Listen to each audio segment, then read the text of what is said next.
हर हर महादेव, जय जय शिव शंभू। आज हम महाशिव पुराण की विदेश्वर संहिता का अध्याय 16 पढ़ने जा रहे हैं, जिसमें हम पढ़ेंगे देव प्रतिमा का पूजन तथा शिवलिंग के विज्ञापन स्वरूप का विवेचन। ऋषियों ने कहा, साधु शिरोमणि सूत जी, हमें देव प्रतिमा के पूजन की विधि बताएं जिससे अभीष्ट फल की प्राप्ति होती है। सूत जी बोले, हे महर्षियों, मिट्टी से बनाई हुई प्रतिमा का पूजन करने से पुरुष स्त्री सभी के मनोरथ सफल हो जाते हैं। इसके लिए नदी, तालाब, कुएं या जल के भीतर की मिट्टी लाकर सुगंधित द्रव्य से उसका शुद्धिकरण करें। उसके बाद दूध डालकर अपने हाथों से सुंदर मूर्ति बनाएं। पद्मासन द्वारा प्रतिमा का आदर सहित पूजन करें। गणेश, सूर्य, विष्णु, शिव, पार्वती की मूर्ति और शिवलिंग का सदैव पूजन करें। संपूर्ण मनोरथों की सिद्धि के लिए 16 उपचारों द्वारा पूजन करें। किसी मनुष्य द्वारा स्थापित शिवलिंग पर एक सेर निवेद से पूजन करें। देवताओं द्वारा स्थापित शिवलिंग को 3 सेर निवेद अर्पित करें तथा स्वयं प्रकट हुई शिवलिंग का पूजन 5 सेर निवेद से करें। इससे अभीष्ट फल की प्राप्ति होती है। इस प्रकार सहस्त्र बार पूजा करने से सत्यलोक की प्राप्ति होती है। 12 अंगुल चौड़ा और 50 उंगल लंबा यह लिंग का प्रमाण है और 15 उंगल ऊंचा लोहे या लकड़ी के बनाए हुए पत्र का नाम शिव है। इसके अभिषेक से आत्मा शुद्धि, गंध चढ़ाने से पुष्प, निवेद चढ़ाने से आयु तथा धूप जलाने से धन की प्राप्ति होती है। दीप से ज्ञान और तांबूल से भोग मिलता है। अतः स्नान आदि 6 पूजन के अंगों को अर्पित करें। नमस्कार और जाप संपूर्ण अभीष्ट फल देने वाले हैं।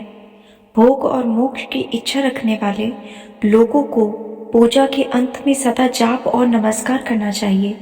जो मनुष्य जिस देवता की पूजा करता है वह उस देवता के लोक को प्राप्त होता है तथा उनके बीच के लोकों में उचित फल को भोगता है। हे महर्षियों, भूलोक में श्री गणेश पूजनीय हैं। शिव जी के द्वारा अधिकारी तिथि, वार, नक्षत्र में जो विधि सहित उनकी पूजा करता है उनके सभी पापों एवं शोक दूर हो जाते हैं और वह अभीष्ट फलों को पाकर मोक्ष को प्राप्त होता है। यदि मध्याह्न के बाद तिथि का आरंभ होता है तो रात्रि तिथि का पूर्व भाग पितरों के श्राद्ध आदि कर्म के लिए उत्तम होता है तथा बाद का भाग दिन के समय देव कर्म के लिए अच्छा होता है।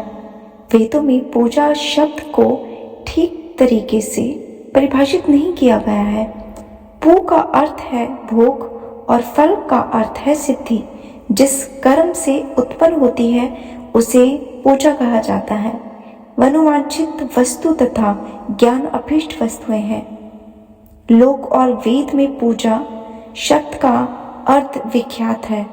नित्य कर्म भविष्य में फल देने वाले होते हैं। लगातार पूजन करने से शुभकामनाओं की पूर्ति होती है तथा पापों का क्षय होता है। इसी प्रकार श्री विष्णु भगवान तथा अन्य देवताओं की पूजा उन देवताओं के वार, तिथि, नक्षत्र को ध्यान में रखते हुए तथा 16 उपचारों से पूजन एवं भोजन करने से अभीष्ट फल की प्राप्ति होती है। शिव जी सभी मनोरथों को पूर्ण करने वाले हैं।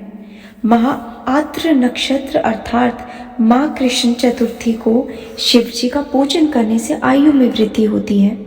ऐसी ही और भी नक्षत्र, महीनों तथा वारों में शिव जी की पूजा को भोजन, भोग और मोक्ष देने वाला है। कार्तिक मास में देवताओं का भजन विशेष फलदायक होता है। विद्वानों के लिए यह उचित है कि इस महीने में सब देवताओं का भजन करें। सम्य व नियम से जाप, तप, हवन और दान करें, क्योंकि कार्तिक मास में देवताओं का भजन सभी दुखों को दूर करने वाला होता है। कार्तिक मास में रविवार के दिन जो सूर्य की पूजा करता है और तेल व कपास का दान करता है उसका कुष्ठ रोग भी दूर हो जाता है। जो अपने तन मन को भगवान शिव को अर्पित कर देता है उसे शिवजी मोक्ष प्रदान करते हैं। योनि और लिंग इन दोनों स्वरूपों के शिव स्वरूप में समाविष्ट होने के कारण वे जगत के जन्म निरूपण हैं। इस नाते से जन्म की निवृत्ति के लिए शिव जी की पूजा का अलग विधान है। सारा जगत बिंदु नाद स्वरूप है। बिंदु शक्ति है और नाद शिव है, इसलिए सारा जगत शिव शक्ति स्वरूप है। नाद बिंदु का और बिंदु इस जगत का आधार है। आधार में ही अध्यय का समावेश अथवा लय होता है, यही सकलीकरण है। इस सकलीकरण की स्थिति में ही सृष्टि काल में जगत का आरंभ हुआ। शिवलिंग बिंदु नाद स्वरूप है, अतः इसे जगत का कारण बताया जाता है। बिंदु देव है और नाद शिव, इसका संयुक्त रूप ही शिवलिंग कहलाता है। अतः जन्म के संकट से छुटकारा पाने के लिए शिवलिंग की पूजा करनी चाहिए। बिंदु रूपा देवी उमा माता है और नाद स्वरूप भगवान शिव पिता है। इन माता पिता के पूजित होने से परमानंद की प्राप्ति होती है। देवी उमा जगत की माता है और शिव भगवान जगत के पिता है। जो इनकी सेवा करता है उस पुत्र पर इनकी कृपा नित्य बढ़ती रहती है। वह पूजक पर कृपा करके उसे अपना आंतरिक ऐश्वर्य प्रदान करते हैं। अतः शिवलिंग को माता पिता का स्वरूप मानकर पूजा करने से आंतरिक आनंद की प्राप्ति होती है। शिव पुरुष स्वरूप है और शक्ति प्राकृति कहलाती है। पुरुष आदि गर्भ है क्योंकि वही प्रकृति का जनक है। प्रकृति में पुरुष का संयोग होने से होने वाला जन्म उसका प्रथम जन्म कहलाता है। जीव पुरुष से बराबर जन्म और मृत्यु को प्राप्त होता है। माया द्वारा प्रकट किया जाना ही उनका जन्म कहलाता है।